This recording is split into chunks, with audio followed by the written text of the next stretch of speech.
I'm a little shorter than the secretary, so pardon me here for my little box. I have a couple announcements to make, and then I'd be happy to take your questions, although it's certainly a hard act to follow when you have the Secretary of State. Today I'd like to mention that our Deputy Secretary of State, John Sullivan, is in Brazil. He's meeting with his counterpart, the Deputy Foreign Minister, Galvão, to launch the U.S.-Brazil Permanent Forum on Security. The forum is a result of cooperation between the United States and Brazil and the Permanent Forum on Security. They are working there to fight transnational crime. They aim to foster continued teamwork, combat drug trafficking, arms trafficking, cybercrime, money laundering, and also terrorism. Yesterday in Buenos Aires, the Deputy Secretary joined representatives from Argentina, Canada, Australia, Mexico, and Chile to condemn the fraudulent electoral process that culminated in sham elections in Venezuela on May the 20th. He echoed Secretary Pompeo's vow that the United States will take swift economic and diplomatic actions and welcomed a strong statement from the Lima Group unequivocally calling out the illegitimate electoral process and responding to the regional humanitarian crisis caused by the Maduro regime's rampant corruption and also mismanagement. I also want to note recent sanctions announcements that were made both on Friday and on Monday of this week. These sanctions reflect the continued commitment of the United States to use every appropriate diplomatic and economic tool to hold the corrupt Maduro regime accountable. The United States stands with the Venezuelan people in their efforts to restore democracy to their country. In addition to that, I'd like to note our pleasure in announcing the announcement by the Secretary of Health and Human Services, Alex Azar, at the World Health Assembly in Geneva, an additional $7 million, bringing the total U.S. assistance thus far to $8 million in the fight against Ebola in the Democratic Republic of Congo. As you know, there is an Ebola virus outbreak there right now. The $7 million in additional funding includes $5 million specifically authorized by Secretary Pompeo to address this crisis. $1 million of that money came from USAID. The funds will provide immediate resources to help combat the spread of this deadly disease. The U.S. government is committed to global health security and commends the proactive efforts of the Congolese and also our other international partners to control this outbreak. And lastly, I'd like to draw your attention to Russia's ongoing aggression in Ukraine. This has been one of the most violent weeks of the year. 5 Ukrainian soldiers are now dead and 23 have been wounded. The fighting has not spared civilians either. A 13-year-old boy and his father were killed in a Ukrainian government-controlled territory when artillery shells struck their home. A pipe carrying chlorine gas at the Donetsk water filtration station was struck by artillery shells. The Kremlin controls the violence in eastern Ukraine and could bring this violence to an end tomorrow if the Kremlin wanted to do that. Russia has claimed it wants to protect Russian speakers, but as our special representative for Ukraine negotiations, Kurt Volker, has pointed out on numerous occasions, there's nowhere in the world more dangerous for Russian speakers right now than in eastern Ukraine. Russian and Ukrainian soldiers and civilians continue to die in a conflict manufactured by the Russian government with forces it arms, equips, leads, and trains. And while Russia perpetuates the violence in eastern Ukraine by pouring money, soldiers, and resources into the region, the Russian economy continues to stagnate. We call on Russia to end its aggression in Ukraine and live up to its commitments when it signed the Minsk agreements. And with that, I'd be happy to take your questions. Do we start with you again? Yes. That seems a little unfair, but okay. Well, I don't know. Okay, go right ahead, I Pat. don't think so. Just before I go on to something else, quickly on Venezuela. Yes. I'm sorry, I was spacing out a little bit there when you were reading your statement. Did you talk about the PNGs as a charge in the I did not, two? though. I didn't think so. But it's so late that I'm kind of. I know. Well, wasn't it worth it? Now you wonder why our briefing was late.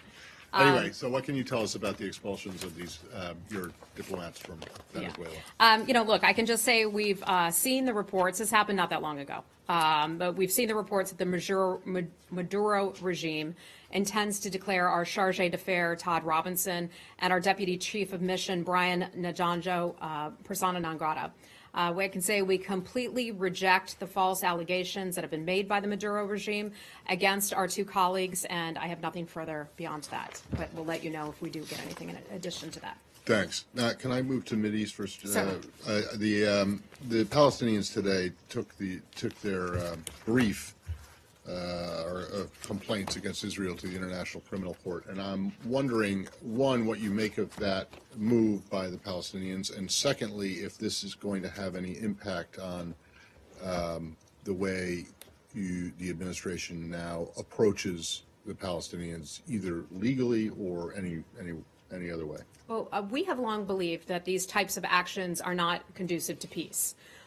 We are not a party to the International Criminal Court, as many of you know. We oppose the actions taking place against Israel at the International Criminal Court because we see that simply as counterproductive. We have spoken about this many times before. Our position on this matter is well known.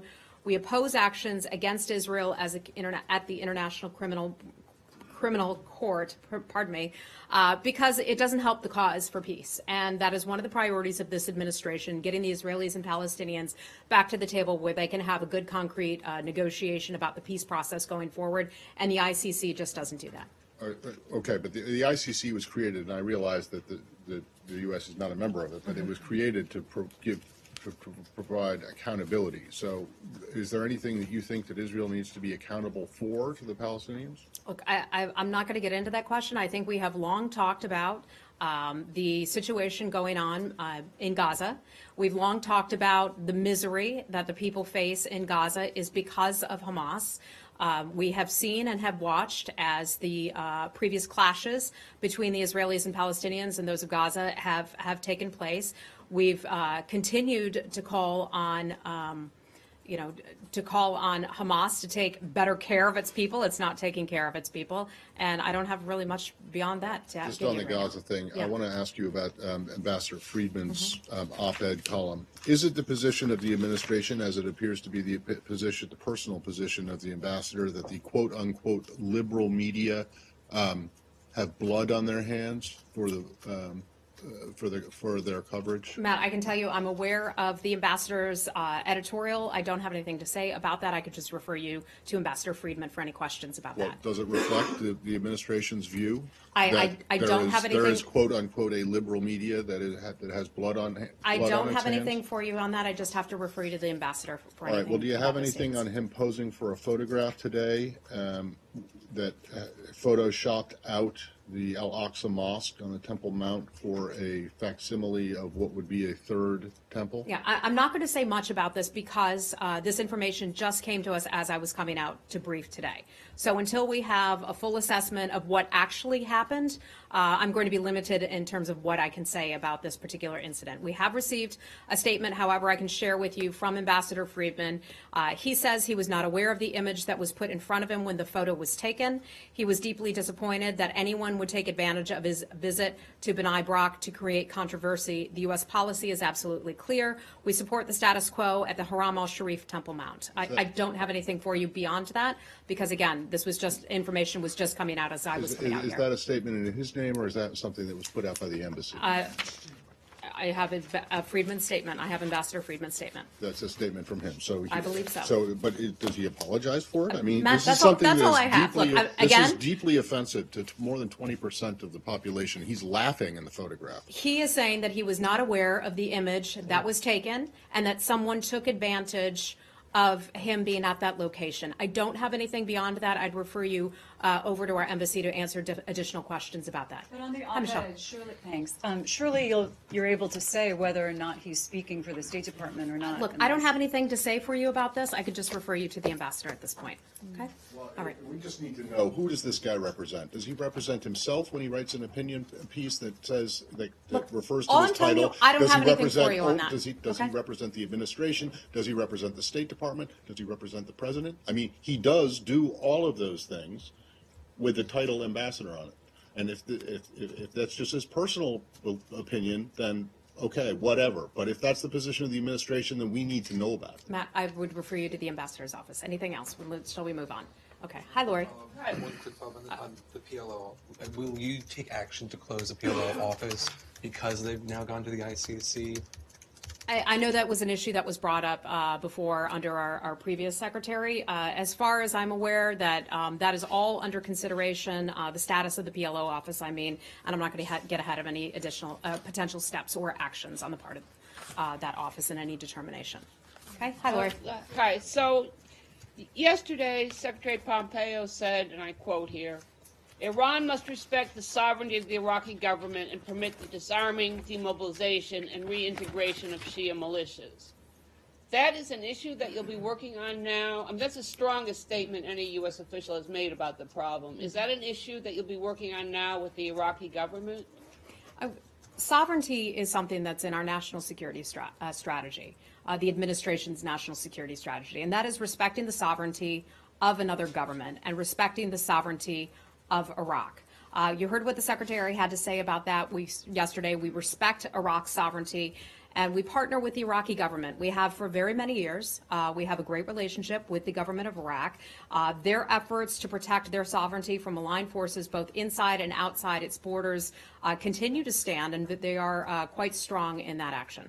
And will Talal Sadr, since he's so anti-Iranian, would be a good partner for this? I'm not saying that. We will work with whoever the Iraqi government and the people of Iraq decide to elect into its government. We've had a long-standing, good relationship with the government of Iraq, and we will continue to have a good relationship with them. If I could ask you one more question. The Iraqi Electoral Commission released the election results without dealing with the multiple complaints of fraud. Do you think that issue needs to be more seriously investigated? My understanding is that is still under investigation, and that investigation or the look at the election process continues. And you support that? Well, we certainly continue to support the organization that's going through and taking a look at the election results, including complaints that you mentioned. And as far as I know, that process continues. Thank you. Okay. Hi. Brett McGurk has been meeting with multiple parties in Iraqi Kurdistan and in Iraq. He met also with those parties that complain about the elections and can you share with us what is the meetings about? What is he talking to? I don't have the specifics about Brett's meetings. What Mr. McGurk typically does is he meets with a range of parties. From the north, including in Baghdad as well. I don't have the specifics for those meetings, but I know that he's engaged in a lot of conversations. And also at the same time, Qasem Soleimani is also meeting with a range of political parties. And so are you doing anything, or what is the U.S. doing to contain the Iranian influence on the formation of the next government in Iraq? We have long said that we think that, not long said, but we've said since the election that we thought that for a coalition government would be formed. We're not going to get ahead of that process. We will work with the government, whoever the people elect, whoever the people decide in terms of whether or not he's meeting with Muqtada al-Sadr. I just don't have any information for you on that. Okay? Let's move on to something else. Hi there. Yes, go right ahead. We saw a statement yesterday. Thank you very much. Just wonder if you have more to add regarding the Burundi referendum, because the constitutional referendum could extend the president's rule through 2034. Let me see if I do. I do somewhere have something on that. And of course, we had watched the news come out of Burundi as they were stifling conversation and debate within the media, including your organization, Voice of America. The May 17th referendum process in Burundi was marred by lack of transparency, the suspension of media outlets, including Voice of America and also your colleague here from the BBC as well, and also attempts to pressure voters. The government allowed vigorous campaigning by the opposition during a designated 2-week period, but prior to that, we had heard about numerous cases of harassment and also repression of the referendum opponents in the months that preceded the vote and contributed to a climate of fear and also of repression, and that's a serious concern of ours. The overall absence of independent observers also undermines the confidence in the reported results.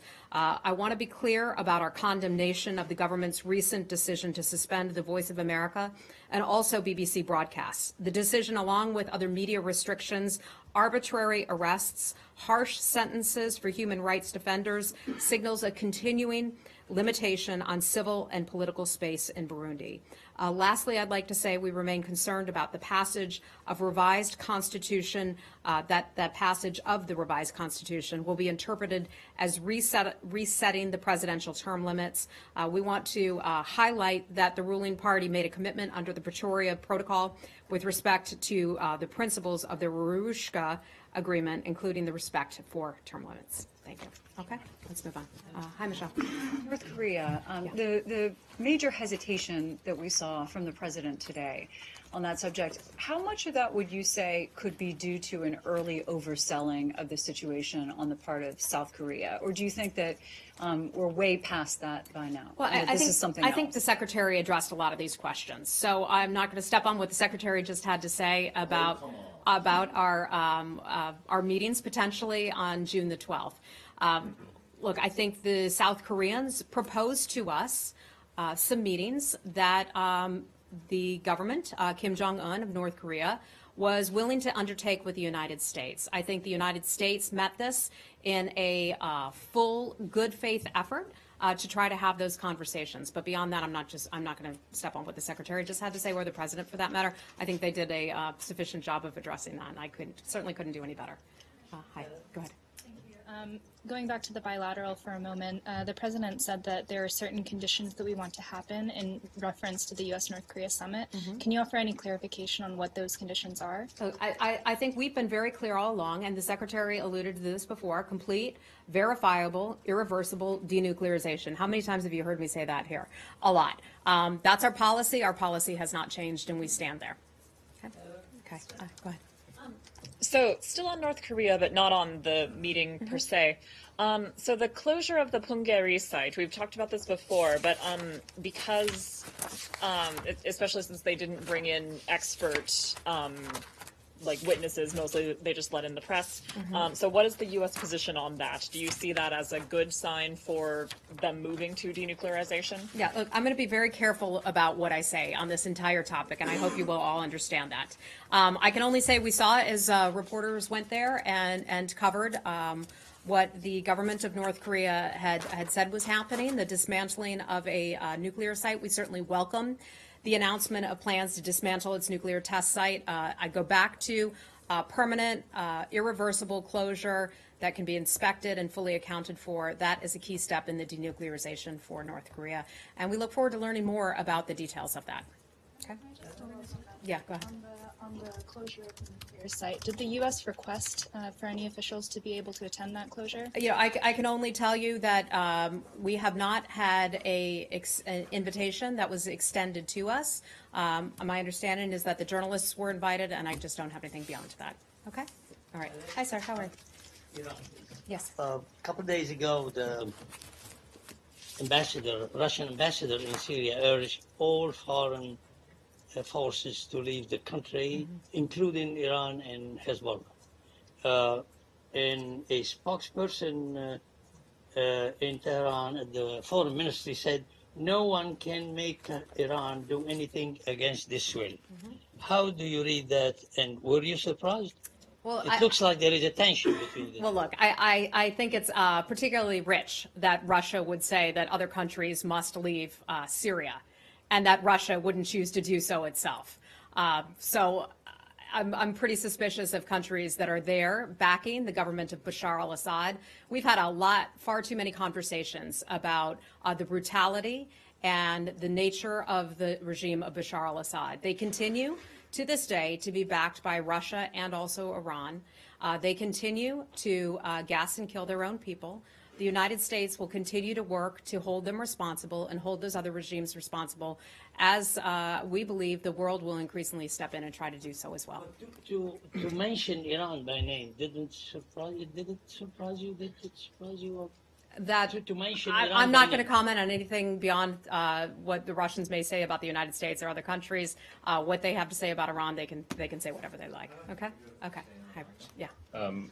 From the Secretary's remarks yesterday and today, particularly yesterday, obviously there was some speculation that essentially what he wants is, that the U.S. wants, is regime change in Iran. That is not our policy.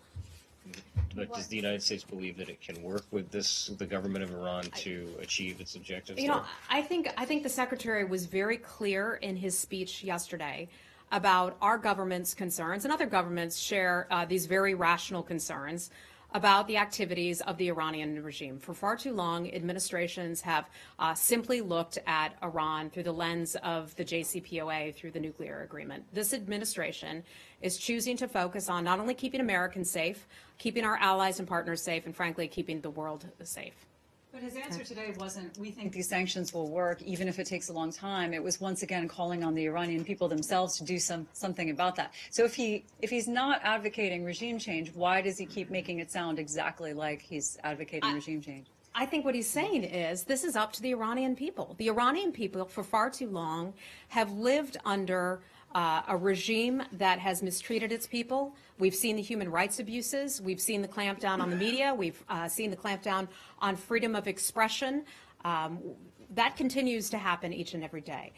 People are imprisoned. We don't always know where they are, including Americans who are being held there as well. So I think the Secretary was very clear about concerns that the Iranian people have themselves. The Persian people, a very proud people, and we've seen a certain level of frustration and anger at their own government for promises that the government has not fulfilled. That government, back when the JCPOA was put into effect, said, effectively, we will share this money with you. You will see the fruits of this. The people have not seen that. Those promises were not fulfilled, and so we see an increasing level of frustration by their own people. Our policy is not regime change, but if the Iranian people were to choose somewhere down the road to make their views known, they're certainly welcome to do so, but that is not our policy. Just to follow up on that, I mean, on your previous comment about Iraq, you said essentially that the U.S. is willing to work with whichever government the people of Iraq. I think it's up to the government of Iran how they want to behave. We certainly haven't seen them behave as a responsible international partner for very many years. There's no one who knows that better than my colleagues here at the State Department when we look back at what happened to our colleagues in our embassy so many years ago. We've seen that as Iran has had such a destabilizing influence in the region. The Secretary was recently in Saudi Arabia, where we had conversations with our Saudi Arabian partners about the missiles that had been launched on Riyadh. I go back to you and say this. Imagine that happening in any other country around the world where the Iranian regime is launching missiles at an airport, a commercial airport. You could hit civilians, you could hit Americans, could cause a great deal of damage. The world should not tolerate that from Iran. The world certainly wouldn't tolerate it from other countries. A couple of things. And we're going to have to wrap. We're going to have to wrap in just a minute. Are you saying that Iran is firing these missiles? Iran is backing the Houthi rebels, and we've been very clear about that. This is not the first time we've had that conversation. When you say for far too long the Iranian people have lived under this, these abuses that you talked about, you're referring back to '79, to the Iranian Revolution? This has happened for a very long time. This is nothing new, Matt. I don't think you should be surprised by this. No, I just want to know, are you drawing a distinction between the human rights paradise that Iran was under the Shah? Matt, I'm simply saying that people there have experienced repression. They know that repression very well. And then the last one on Saudi, because you just mentioned it. Yes. I just want to.